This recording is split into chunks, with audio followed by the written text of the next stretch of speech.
welcome to YouTube. The community's gonna love your legs.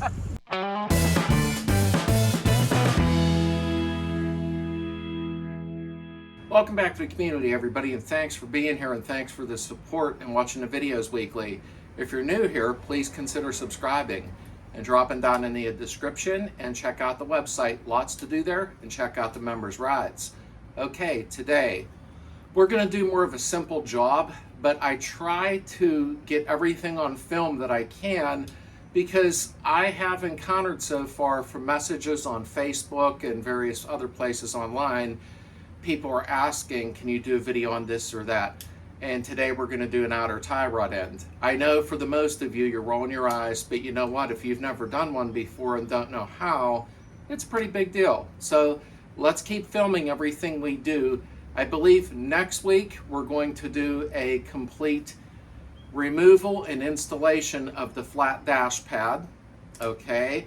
And then after that, the following week, we're going to be back on the 68, getting it up in the air, ripping the front beam off, the transaxle out, and let's start stripping the car down. Sorry about the long intro, let's get on it. Okay, so the 74 Standard's back to get an outer tie rod, so let's help Casey out. And there's Casey. Hello, folks. He's got the outer tie rod in his hand, brand new. And turn around, he even got a shirt. Look at that. Thank you, Misty. She sent the part for him and a shirt. Such a great lady. Yes, very nice to deal with the VW store. So let's get on it. First, we're going to go ahead and pop lug nuts off, get the wheel out of the way, and get this tie rod off. And then I'll show you what to do to keep the front end as close as you can to alignment, although you should have it redone, and he's going to get an alignment done when we're finished with this. Oh. I think that outlet's going bad.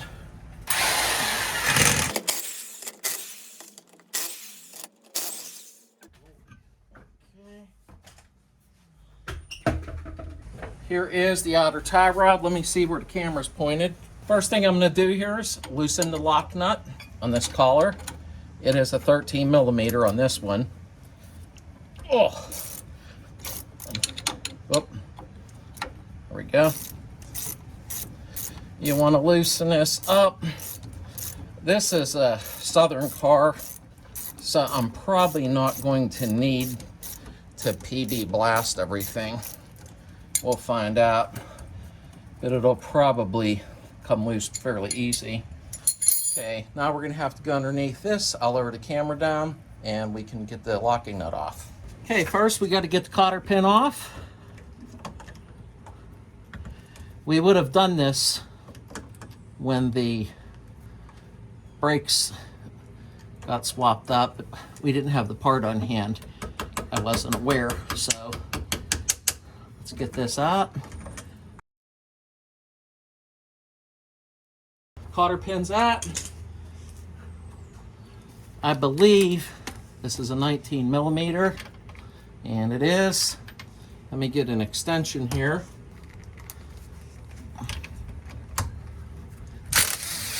There we go.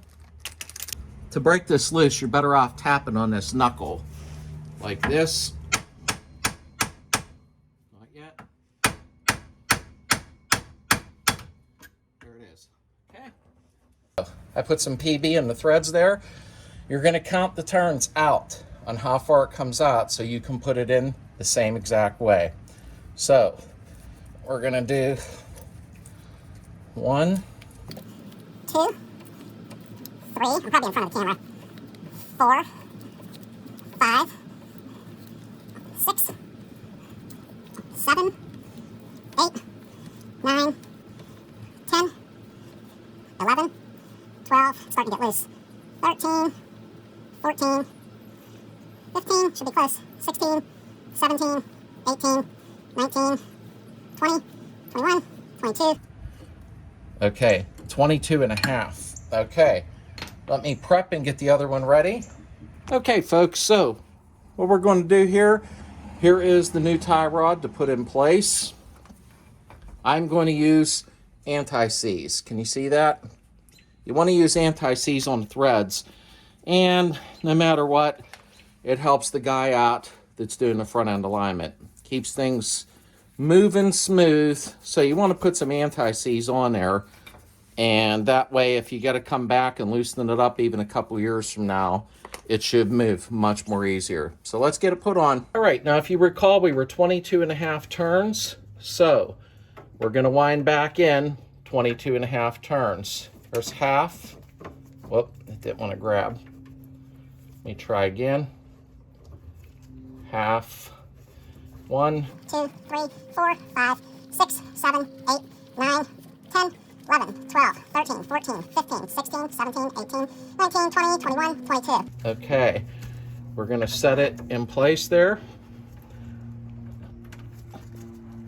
Got to get it to go down inside. There we go. There's a locking nut. This one won't have a cotter pin. So let's tighten that up.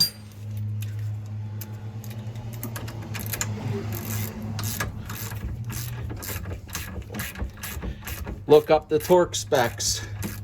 With me, I'm just used to tightening them. So look up your torque specs.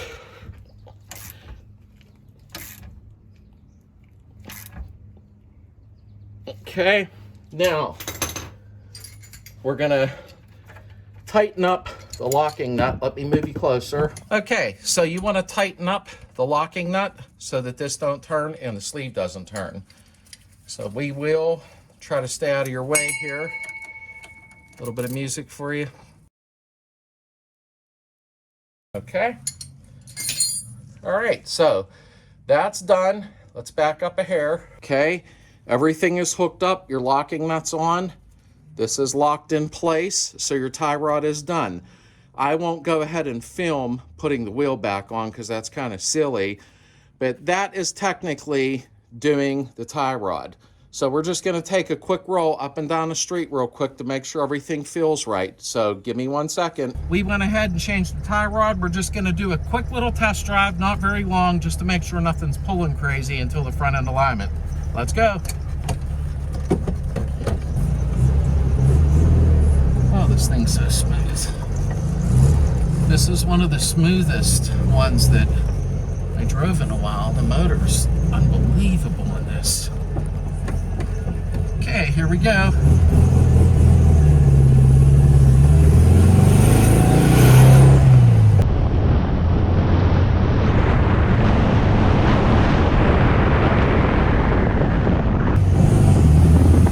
I could drive this all day. I do. It is just so smooth. Gotta turn this down. Right. There we go. I'm on a slant, so can't tell until I get on the level.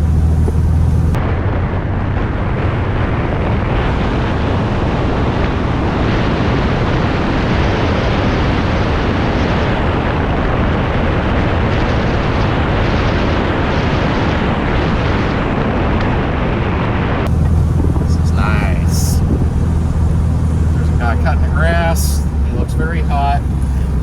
Sucks to be him.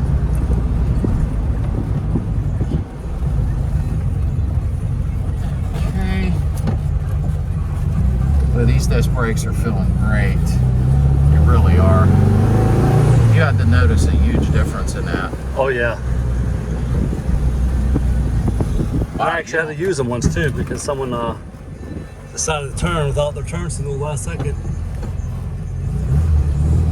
Okay.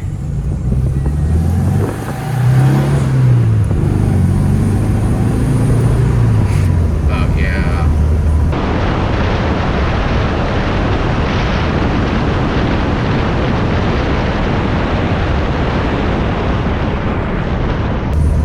It's not even pulling.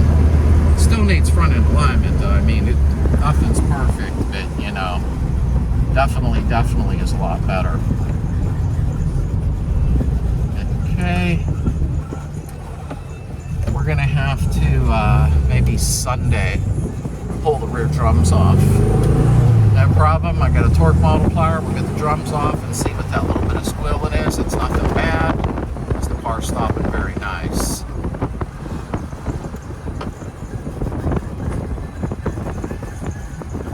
Wow, these brakes are so much nicer. You got to slow down because last time we bottomed that.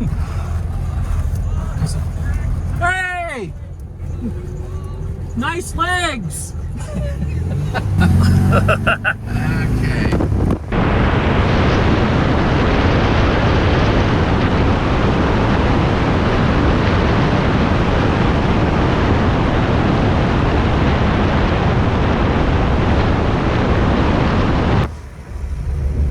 Now, whoa, man. No, that wasn't bottoming out, just hit that bump. Okay, the steering, I let go.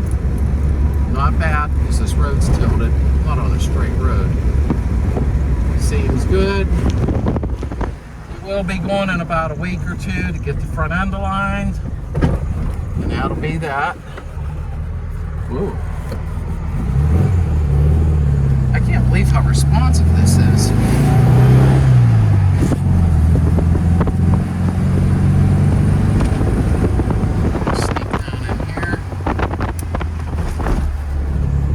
One thing about the standards, there's a difference between standards and Super Beetles in the way they ride. The Supers are a little more comfort and handling, but the standards have a different suspension in the front, so you'll notice a little bit of a rougher ride, which not a big deal. These cars are built on like a 1930s concept, so you got to expect that.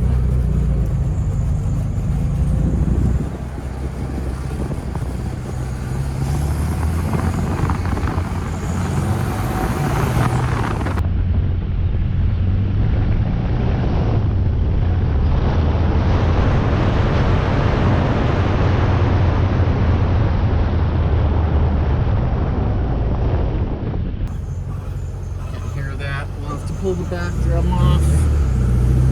Yeah, it's just really annoying. It doesn't, there's no like, you can't tell driving it, but you just show here.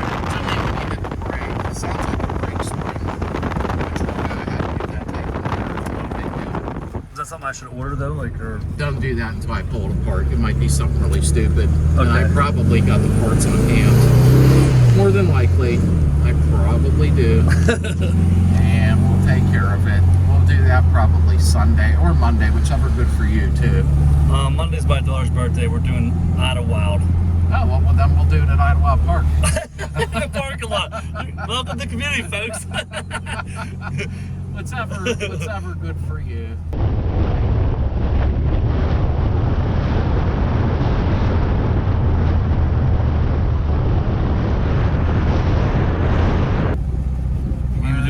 There he is! Hey! Woo! Welcome to YouTube! The community's gonna love your legs! Shake that booty! Look! Okay, we are golden. We are golden.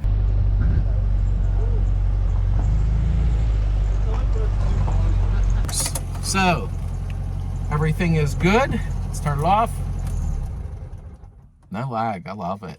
Okay, everything's done on it. It needs a front end alignment, which I advise when you're doing any type of front end parts. Other than that, I thank Casey for allowing me and trusting me to work on his car.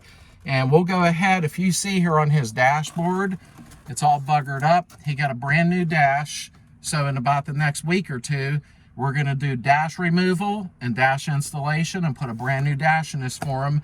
But we will be working on the 68 in the meantime. So I might start shooting 2 videos a week. So sounds good, and I'll see you soon.